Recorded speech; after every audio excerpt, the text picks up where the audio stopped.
ఒక అడవిలో పోతుంటే ఒక పాము అందరినీ ఇట్లా బుస్స కొట్టుకుంటూ కరుస్తాడానికి వస్తుంటాడంట. వస్తే ఒక ఋషి దగ్గర పోతాడు. ఋషి వచ్చేసి ఏంటమ్మా ఊరికి అందరినీ కరుస్తుంటావు, నీకు పాపం తగులుతుంది, చేయకని అంటారట.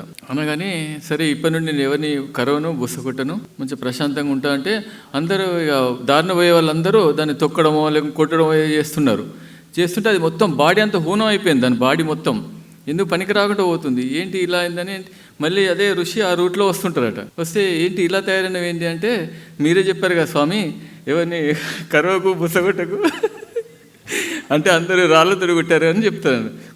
చెప్పగానే ఋషి చెప్తారంట, మీరు నీ నేచర్ అది బుస కొట్టడం, ఆ బుస కొట్టాలి, నువ్వు కొట్టినప్పుడు అందరూ భయపడతారు అని చెప్తాను.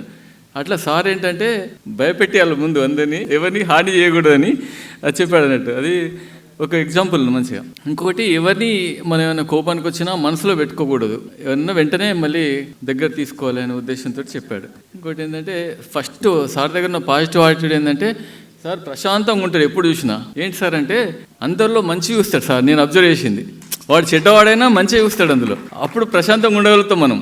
మంచోనిలో చెడు చూసినా కానీ మనం ఇరిటేట్ అవుతుంటాం ఎప్పుడైనా. అది చాలా నేర్చుకోవాల్సిందే సార్ దగ్గర. సో సార్ దగ్గర నేను చాలా నేర్చుకున్నాను.